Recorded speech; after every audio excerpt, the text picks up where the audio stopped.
untuk dapat melakukan kegiatan sehari-hari seperti bekerja, belajar, maupun bermain. Tubuh kita memerlukan energi yang berasal dari makanan yang kita konsumsi. Untuk itu, makanan yang kita konsumsi haruslah mengandung nutrisi yang baik untuk tubuh. Nah, sekarang apa sih nutrisi itu? Nutrisi merupakan zat yang dibutuhkan makhluk hidup untuk memberikan energi dan bahan untuk perkembangan, pertumbuhan, dan perbaikan sel tubuh. Nutrisi dibedakan menjadi beberapa jenis, di antaranya yang pertama ada karbohidrat. Karbohidrat merupakan zat makanan yang terdiri dari karbon, oksigen, dan hidrogen. Selanjutnya ada jenis-jenis karbohidrat. Yang pertama ada gula. Gula disebut juga sebagai karbohidrat sederhana. Gula antara lain terdapat pada buah-buahan, madu, dan juga susu. Yang kedua ada pati. Pati merupakan karbohidrat kompleks. Contohnya terdapat dalam umbi-umbian dan biji-bijian. Dan yang ketiga ada serat. Sama seperti pati, serat juga termasuk ke dalam karbohidrat kompleks. Serat antara lain terdapat pada roti gandum, kacang-kacangan, dan juga sayur maupun buah-buahan. Jenis nutrisi yang kedua adalah protein. Protein merupakan zat makanan yang tersusun atas asam-asam amino, yaitu ada karbon, hidrogen, oksigen, nitrogen, dan juga belerang.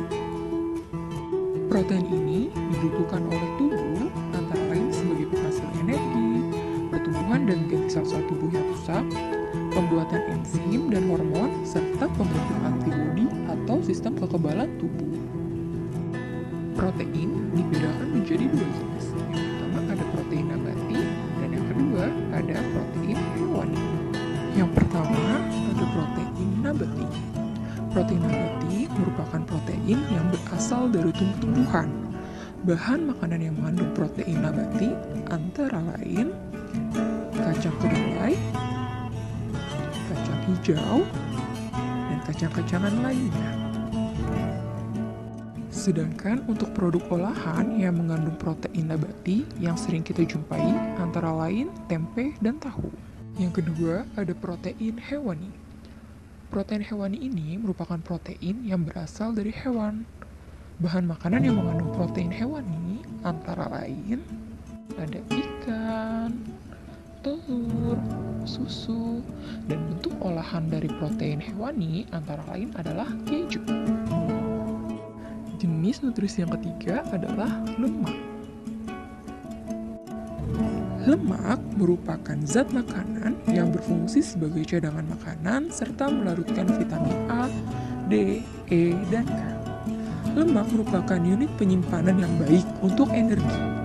Kelebihan energi dari makanan yang kamu makan akan diubah menjadi lemak dan disimpan untuk digunakan di lain waktu. Berdasarkan struktur kimianya, lemak dibedakan menjadi lemak jenuh dan lemak tak jenuh. Lemak tak jenuh biasanya ditemukan pada minyak nabati serta lemak yang ditemukan dalam biji-bijian. Di sini contohnya ada minyak dari buah zaitun, minyak dari kemiri, serta minyak dari biji bunga matahari. Untuk lemak jenuh, di sini contohnya ada daging, susu, keju, serta minyak kelapa sawit. Untuk lemak jenuh, apabila penggunaannya berlebihan dapat memicu resiko penyakit jantung maupun stroke.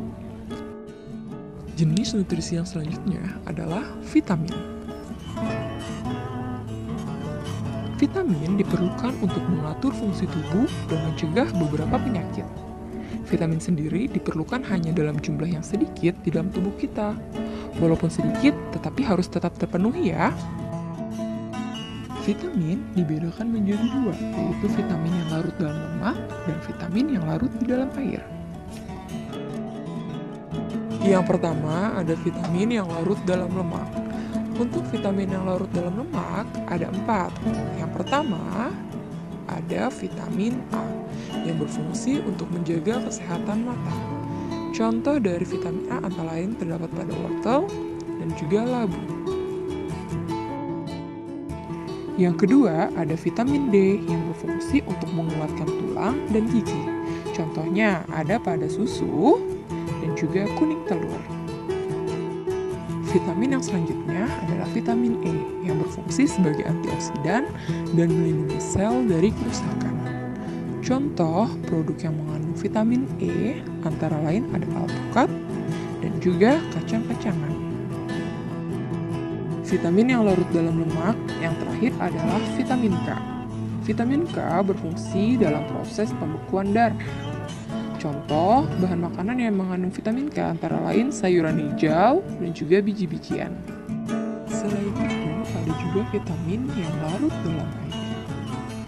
Untuk vitamin yang larut dalam air, dibedakan menjadi 2. Ada vitamin B dan juga vitamin C. Untuk vitamin B ini berfungsi untuk mengatur fungsi tubuh dan membantu untuk menghasilkan sel darah merah. Vitamin B dibedakan menjadi vitamin B1 atau tiamin, B2 atau riboflavin, B3 atau niacin, B5 atau asam patotenat, B6 atau piridoksin, dan B12 atau cyanocobalamin. Contoh makanan yang mengandung vitamin B antara lain makanan laut dan juga gandum. Lalu ada vitamin C yang berfungsi membantu menjaga kesehatan jaringan tubuh seperti usus dan otot. Selain itu juga membantu tubuh melawan infeksi. Vitamin C terdapat pada tomat dan juga jeruk. Jenis nutrisi yang selanjutnya adalah mineral. Mineral merupakan bahan anorganik yang dibutuhkan untuk pembentukan struktur tubuh. Dibedakan menjadi 2, yaitu ada makromineral dan ada mikromineral. Makromineral adalah mineral yang dibutuhkan oleh tubuh dalam jumlah yang banyak, sedangkan untuk mikromineral dibutuhkan dalam jumlah yang sedikit di dalam tubuh kita. Ini merupakan contoh dari makromineral dan mikromineral. Dan yang terakhir adalah air. Tubuh kita dapat kehilangan air ketika kita sedang bernafas, berkeringat, buang air besar, maupun buang air kecil. Kehilangan air tersebut harus segera diganti dengan minum air sebanyak 2 liter atau 8 gelas sehari, atau dari makanan yang kita konsumsi yang banyak mengandung air. Hal itu dikarenakan air dibutuhkan oleh tubuh kita sebagai pembentuk sel dan cairan tubuh, pengatur suhu tubuh, pelarut zat gizi, membantu proses pencernaan makanan, media transportasi, dan media pengeluaran zat sisa metabolisme. Sekian materi mengenai nutrisi.